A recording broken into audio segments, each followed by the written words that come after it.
अस्सलाम वालेकुम वरहमतुल्लाहि वबरकातुहू। नाज़रीन, फरहान सुमरो का आपको सलाम। आज एक नए ब्लॉग के साथ आपकी खिदमत में हाजिर हूँ। आज का blog Pakistan real estate sector, property sector का है। पाकिस्तान में 2025 में प्रॉपर्टी सेक्टर में 2023 और 2024 अगर अच्छा नहीं गुजरा तो 2025 प्रॉपर्टी सेक्टर के लिए बहुत सारी हैपनिंग्स, बहुत सारी खुशखबरीज हैं जो हालात बेहतर होने वाले हैं। मैं कोई प्रॉपर्टी का एक्सपर्ट नहीं हूँ सॉरी। मैं जो बात कहने जा रहा हूँ, हो सकता है इससे प्रॉपर्टी की मार्केटिंग कंपनीज को बुरा लगे, बिल्डर्स को बुरा लग जाए, तो वो मेरा कहना कोई गलत नहीं है। मैं आप लोगों को एक सजेशन दे रहा हूँ। मेरी सजेशन ये है कि जो पाकिस्तान में जो बिल्डर्स काम कर रहे हैं, बिल्डर्स और डेवलपर्स, वो सब इस चीज़ को पहली प्रायोरिटी रखें कि आप जो है प्रॉपर्टी के अंदर एक मार्केटिंग कंपनी को दे देते हैं कि ये हमारे फ्लैट्स हैं, 200 फ्लैट्स हैं, ये आपको हमने मार्केटिंग कंपनी को दे दिया, आप हमारा माल सेल करें। देखिए, आप किसी मार्केटिंग कंपनी को देते हैं तो मार्केटिंग कंपनी माल बेच के अपना कमीशन लेके चला जाता है। उसके बाद बिल्डर के पास जो एंड यूज़र क्लाइंट आता है वो कहता है कि मैंने इतने पैसे दे दिए। तो मार्केटिंग कंपनी पैसे जो लेती है उसमें बहुत सारा मतलब प्रॉपर्टी के जो बिल्डर और मार्केटिंग कंपनी के दौरान मुआहदा होता है, उस मुआहदे से हटके जो वो एंड यूज़र अपने क्लाइंट से लेता है, उस पैसों में कुछ चीज़ों में फ़र्क आ जाता है। कुछ चीज़ें अगर मार्केटिंग कंपनी माल बेचने के लिए एक्स्ट्रा ऑर्डिनरी कह देती है, किसी बिल्डर ने नहीं कहा, तो उसमें डिफरेंट आ जाता है। तो जो एंड यूज़र क्लाइंट है, जो प्रॉपर्टी सेक्टर में जो इन्वेस्टमेंट करने वाले लोग हैं, वो प्रॉपर्टी खरीदने से पहले प्रॉपर्टी की बिल्डर्स के लाइसेंस, बिल्डर लाइसेंस, प्रॉपर्टी की एनओसीज हो गई। आजकल तो बहुत जदीद जिद्दत आ चुकी है। केडीए और एसबीसीए ने बार कोड आवेजा कर दिया, बिल्डर्स को दे दिया, अपनी बिल्डिंग के बाहर आप बार कोड लगाएं और आवेजा कर दें। तो आप उस बिल्डर्स की एनओसीज चेक करते हैं। तो आप कोशिश ये करें, जब प्रोजेक्ट में आप इन्वेस्टमेंट करते हैं, प्रॉपर्टी परचेज करते हैं पाकिस्तान में, तो आप किसी मार्केटिंग कंपनी से प्रॉपर्टी परचेज ना करें। आप कोशिश ये करें कि आप बिल्डर से डायरेक्टली प्रॉपर्टी परचेज करें। उसमें अगर कोई ब्रोकर आ रहा है तो ब्रोकर आ जाए, मगर आप डायरेक्ट बिल्डर से लेंगे तो आपके और जो कस्टमर है उसके दरमियान बातों में कोई गैप नहीं होगा।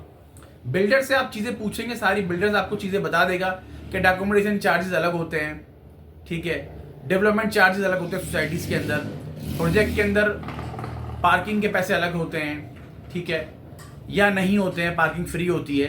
तो वो हर बिल्डर का अपना अपना क्राइटेरिया होता है और हर एरिया वाइज प्रॉपर्टी के रेट डिफरेंस होते हैं। कराची में जो बिल्डर्स काम कर रहे हैं, वो बिल्डर्स को इस चीज़ का भी ख्याल रखना चाहिए कि देखिए, आप पहले कमिटमेंट, कस्टमर से कमिटमेंट करते हैं, कमिटमेंट पूरी करें, डिलीवरी टाइम पे दें, क्वालिटी में कंप्रोमाइज़ नहीं करें। क्वालिटी में कंप्रोमाइज़ क्या होता है? मटेरियल, सरिया बेहतरीन लगाएं, आप सीमेंट बेहतरीन लगाएं, मटेरियल के अंदर कोई किसी किस्म का आप कॉम्प्रोमाइज़ नहीं करें, ठीक है। और उसका जो एलिवेशन है, एंड में एलिवेशन बहुत खूबसूरत होना चाहिए। एलिवेशन अट्रैक्ट करता है आपके कस्टमर को। और आप ये सोचें कि अगर आप किसी क्लाइंट को फर्स्ट अटैम्प्ट में कोई चीज़ सेल आउट कर देते हैं, बेच देते हैं उसको फ्लैट, तो वो आप वन अटैम्प्ट नहीं करेंगे। शॉर्ट टर्म वाला सीन है कि आपने उसको फ्लैट बेच दिया, उसके बाद आपने कोई दूसरा प्रोजेक्ट नहीं बनाना है। तो मार्केटिंग कंपनी का यही फ़र्क है, वो माल बेच के निकल जाती है अपना कमीशन लेके, बाद में क्लाइंट रुल जाता है बेचारा।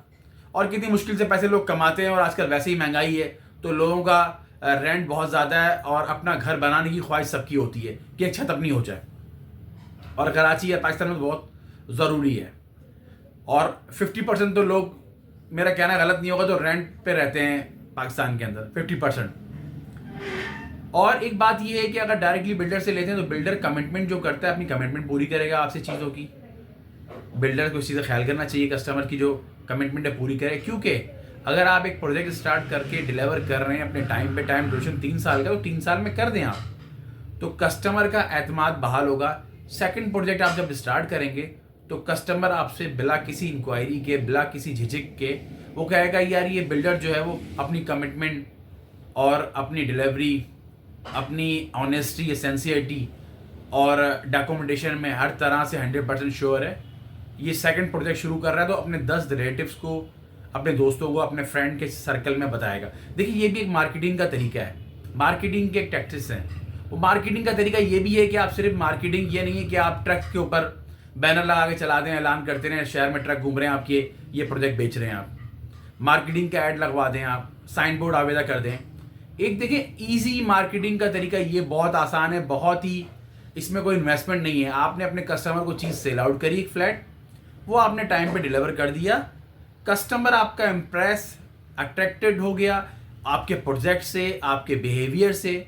बिहेवियर भी बहुत काउंट करता है, ठीक है। और इस चीज़ को, एक चीज़ और कस्टमर के लिए भी बहुत ज़रूरी है, कस्टमर जब बिल्डर से फाइल परचेज करता है, तो बिल्डर से फाइल परचेज करते वक्त जो बिल्डर्स के जो फाइल के ऊपर लॉस लिखे हुए होते हैं पीछे बैक साइड पे 2 पेज के, उनको लाजमी पढ़ लें।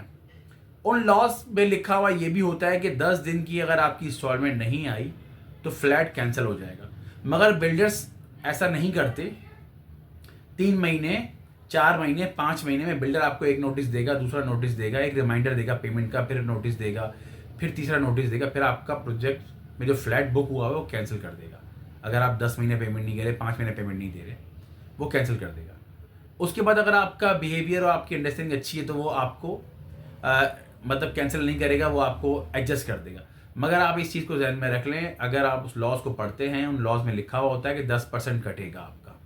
बाद में इस चीज़ पे आप आके एग्रेसिव या गुस्सा नहीं करें कि बिल्डर पैसे आपके काट रहे हैं। मगर आप सोचें ना, आपकी जो इंस्टॉलमेंट आती है तो बिल्डर सरिया परचेज करता है, बिल्डर जो है वो आगे काम जारी रखता है। बिल्डर का अगर काम रुका हुआ लग रहा है कि आपको उसका काम नहीं बन रहा, वो अगर छतें नहीं डाल रहा अपनी, अगर डिगिंग नहीं हो रही और उसके अलावा अगर कास्टिंग नहीं हो रही, वो छत नहीं डाल रहा, सरिया नहीं आ रहा, लेबर काम नहीं कर रही है, आपको लग रहा है, तो फिर समझ में आता है। वरना आप अपनी जो कमिटमेंट है आपकी पेमेंट की, पेमेंट तो टाइम पे इंस्टॉलमेंट पे कर दें आप। जब वो पेमेंट आप टाइम पे देंगे तो बिल्डर तेज़ी से काम करेगा। तो बिल्डर भी इस चीज़ का ख्याल रखेगा कि टाइम पे डिलीवर करेगा प्रोजेक्ट, कमिटमेंट करेगा, चीज़ों में कॉम्प्रोमाइज़ नहीं करेगा मटेरियल में, और एलिवेशन खूबसूरत करेगा। तो अगर मेरा व्लॉग आपको पसंद आया है तो कमेंट्स लाजमी करिएगा, शेयर लाजमी करिएगा, लाइक ज़रूर करिएगा, और मेरे चैनल को सब्सक्राइब करना नहीं भूलिएगा। तब तक के लिए फरहान सुमर को इजाज़त दें। एक नए टॉपिक, एक नई स्टोरी के साथ आपकी खिदमत में दोबारा हाजिर होंगे। अल्लाह हाफिज़।